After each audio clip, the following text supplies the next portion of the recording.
comedian. This is Socrates, Inglessis, Brexel from Greece, I think, right? Yeah, Greece. Yeah. So give it up for Socrates. Keep going up to his hand. He also has the Wi-Fi connection.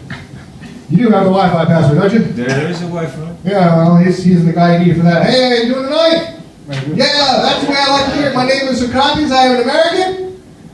Also, appreciate that. Yeah, you guys are great. Yeah, you watch the news, don't you? Stop watching the news, for God's sakes. It's not good. No. You want to watch History Channel. You were better some years ago. Yeah, basically, I'm living here in the Netherlands for a while, though. I'm giving up my American citizenship. I accepted my Dutch citizenship. Appreciate that, yeah. I love to support this place, man. This is what's awesome about everything, isn't it? Yeah, I was trying to leave America where we had the American Trump, and I just saw you had an election here. Feel like I'm living in Argentina. What's with the guys in the weird-ass hair, you know? What is with, why do people love weird-ass hair? I mean, don't you think the guy with the weird hair is weird? Like, would you vote for weird hair guy? I mean, just based on the weird-ass hair? I mean, the way I look right now, I realize I'm a little overgrown. I'm not running for office at the moment. And I've got an appointment at the Capitol. Like an apron. It'll be good food. But at the very least, if you really want to change the world, don't vote for crazy-ass people. That's my personal opinion of the world. If you're going to vote for somebody, I vote for the Green Party. Yeah. Yes. Because nobody parties like the Green Party parties. And the fact that nobody ever cheers the Green Party fills me with optimism for the world you're all going to inherit. Hey, it's not my problem. I'm 57, by the way, which is 75 in Dutch. Yeah. Sorry. They do a weird thing with their numbers. If you're not dyslexic when you move to this country and you learn Dutch or half Dutch, you will become dyslexic. Yeah, the numbers are all backward, the E's and the I's. You say I before E except after C, unless you're speaking Dutch, in which case give it the fuck up. It's impossible. I can't spell there, and any version of there doesn't work anymore. You know the beautiful thing about the spell checker, you get that damn annoying red line tells you don't know anything, you know the one? It's actually very, very helpful. What you do is you right click it and you say, add to dictionary. Yes. Yeah. And over time, your spelling becomes better and better and better. I don't have any mistakes anymore. People say things about my spelling, but I don't have a problem with it. I don't understand it. Yeah. So this is a fun thing for us. Like we said, we're doing open mic. I don't know if you guys been to an open mic. Who's never been to an open mic before? There's a few people, first-time comedians, a bunch of people here. At least you guys speak English, right? Yeah, see, it's going to be more fun when the Dutch guys get up. Then you will actually be Dutch because you'll just be staring, and that's what the Dutch do at a comedy show. They just do this. So you'll fit right the fuck in. It'll be perfect. It's not a problem. But it's great living here. They have all the different languages. You know, I think it's weird, like the English people. I speak American. I don't know if you picked up on that. I don't speak English. If you see English people on TV, they always put subtitles under them. In American? Well, they wouldn't write them in English because the guy's speaking English, right? And if he was understandable, I wouldn't be using those subtitles. When a French guy's on TV, he speaks American. I understand every word he says. An English person, not a clue what they say. You know, anybody, any English people here? Yeah, they couldn't get the visa. It's, 3 months out every 6 years, every 3 years? Yeah, 30 days or 6 months, something like that. I don't know, I'm American. I'm here for a long time. But I think the British are amazing people. You have to give them credit for one thing. They're the greatest marketers in the world. You know, they can sell anything. Well, they can steal anything. But once they've stolen it, they can sell it to anybody else. It's like, remember the Scottish referendum when they tried to have independence for Scotland? And they voted against it by saying that we were stronger together. Yeah. And then they came around with the Brexit vote. They said, take back control. It's the same exact question, should we stay in this union or should we become independent? And they said, no, you should stay in the union. No, you should become independent because they're the greatest marketers of all times. The problem with marketing is sometimes they're selling a bag of shit. Like in politics. I don't know if you've noticed that or not, but it's the same basic idea. Brexit is the same thing as what we're having in politics, but people think of politics and they imagine it's going to be better than it really is. But politics is an old ancient thing. It comes from Greece. Also Greek, is, like I said, and if you don't know, politics is a Greek word. It comes from poly, which means many, and ticks,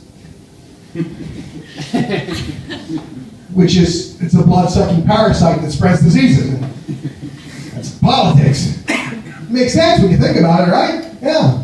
See, actually, democracy is another concept that comes, they're trying to make this thing called democracy, and it also is a Greek word. It comes from demo, to try out, and krisi, which is Greek for wine. Because people just wanted to have some wine. They wanted to have a party, which is why they call political organizations parties. Now, without mixing it, nobody parties like the Green Party parties, but never ever gets any love. One of these days, you guys are going to realize that the Green Party and the environment sort of matters, because if you haven't noticed outside, it's getting goddamn cold. So what we need to do is more fossil fuels to warm this place up.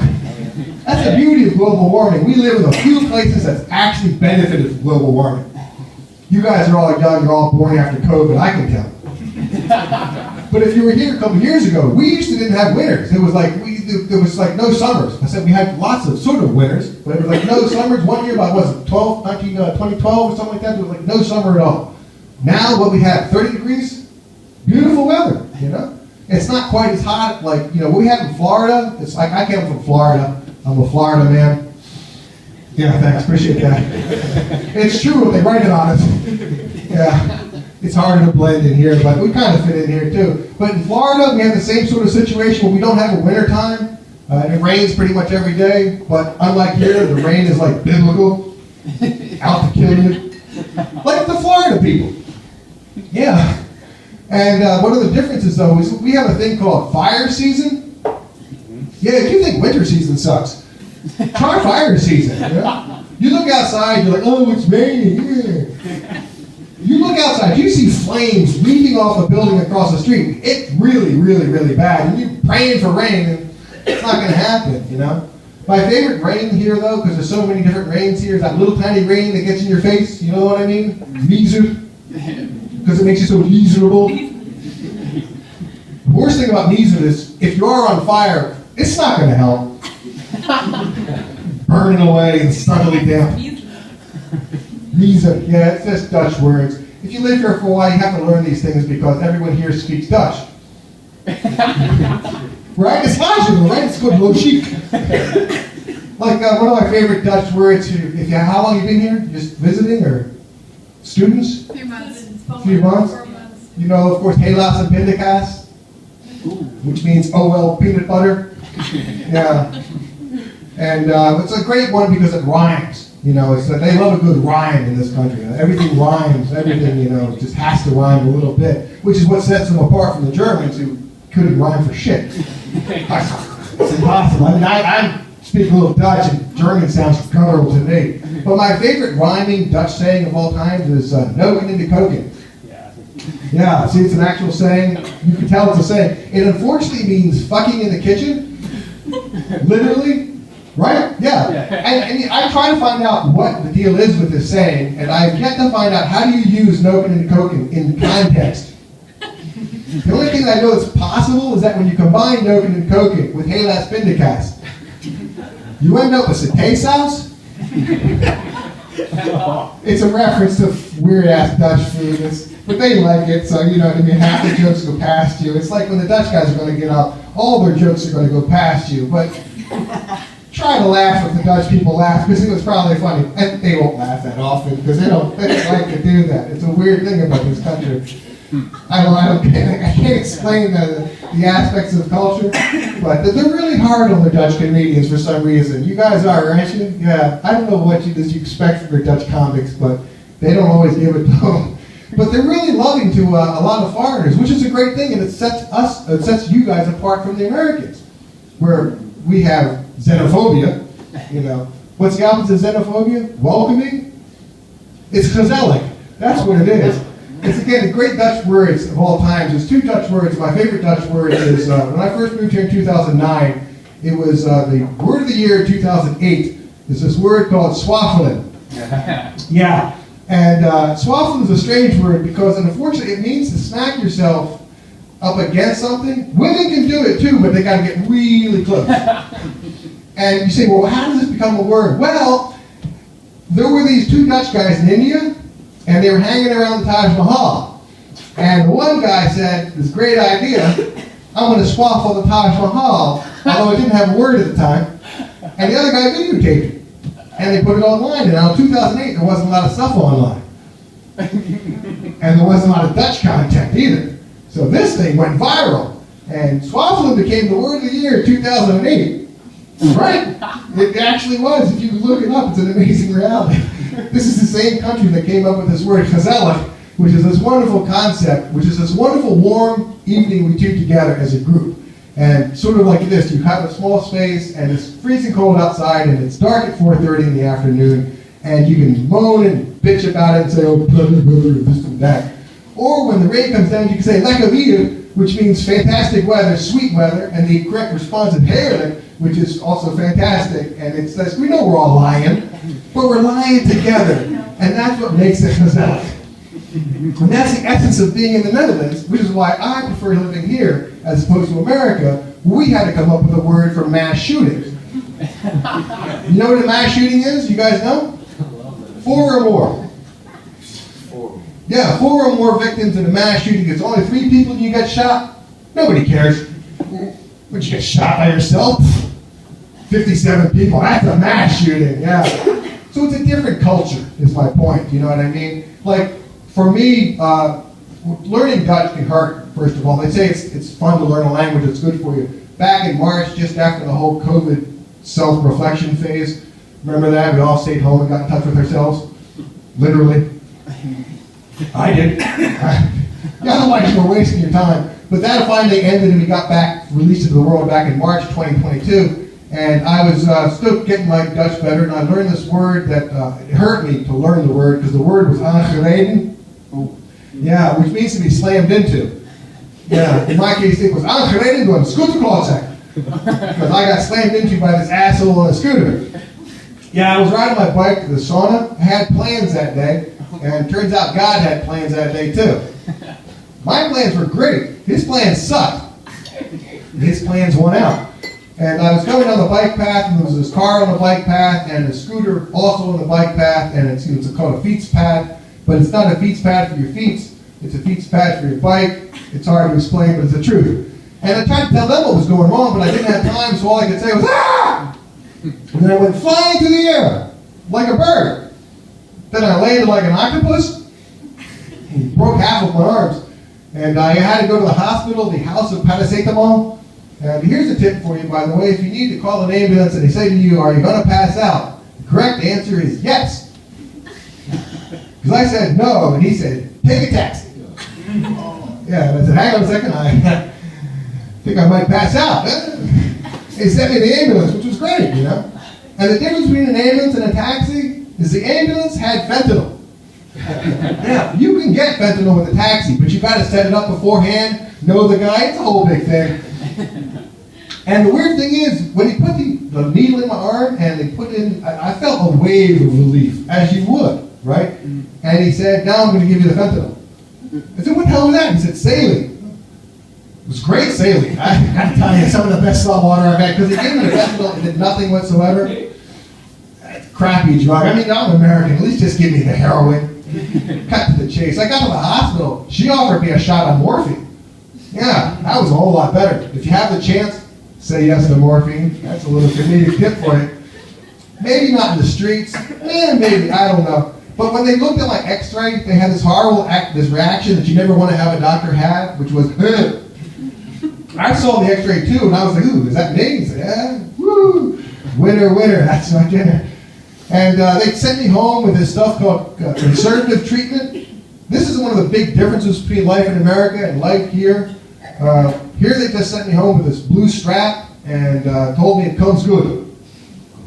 Yeah, it comes good. It's a very common therapy. They give you this advice all the time. Everyone who sees you hurt like that, oh, it comes good.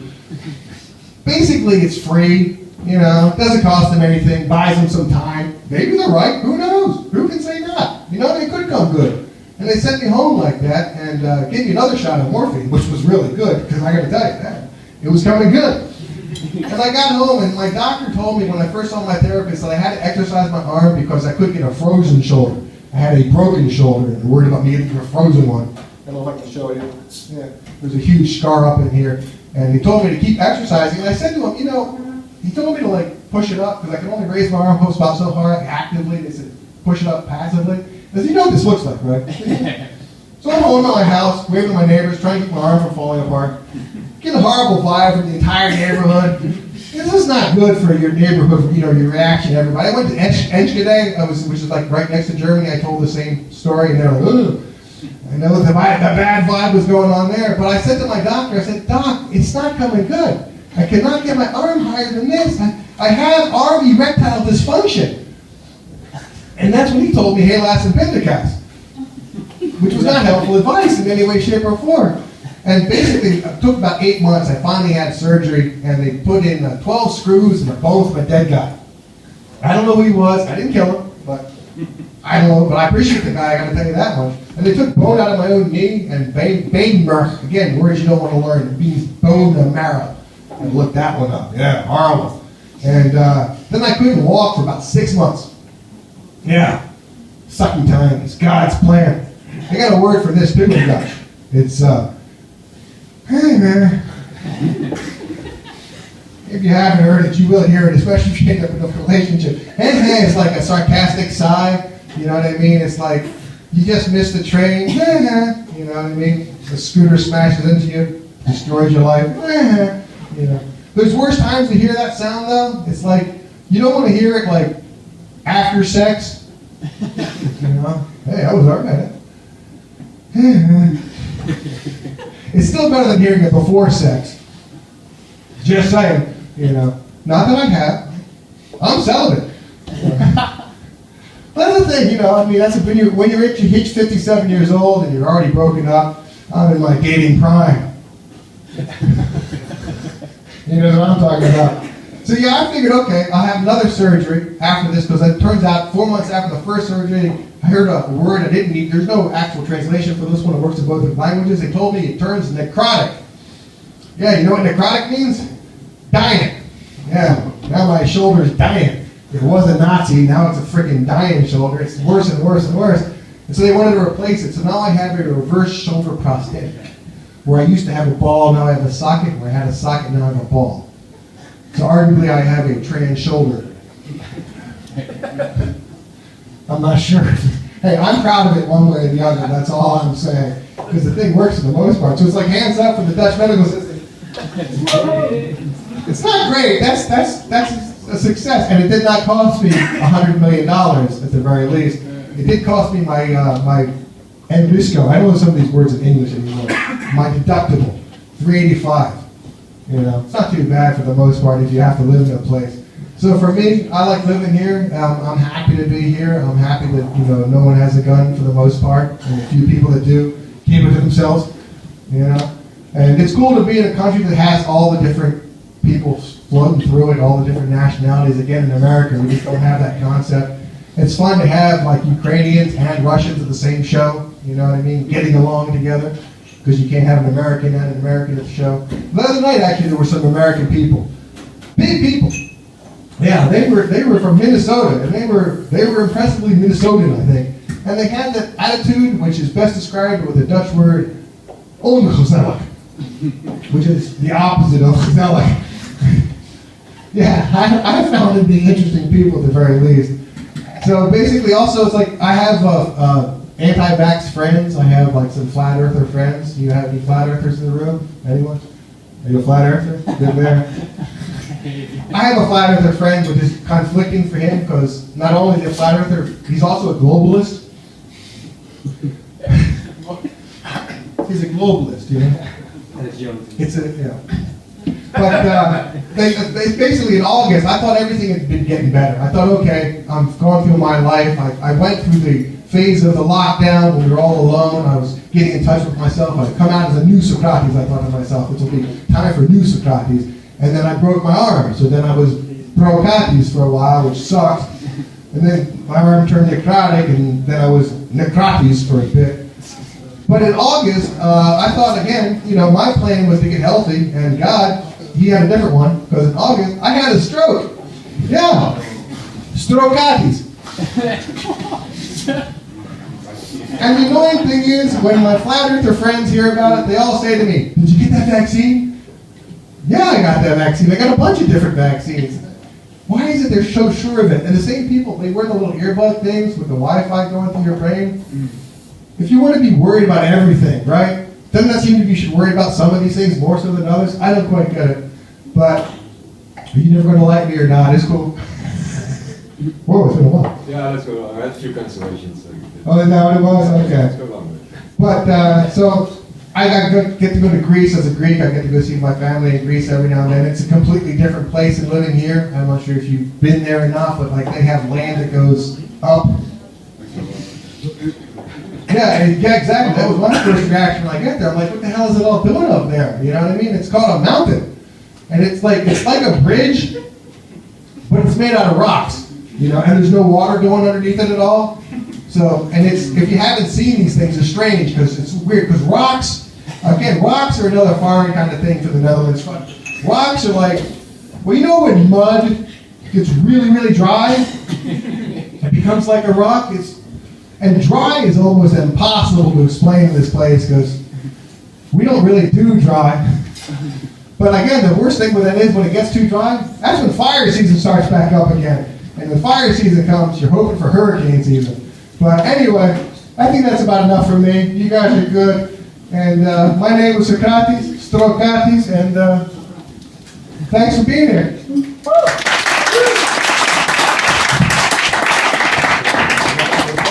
Alright, nou, de kop is eraf.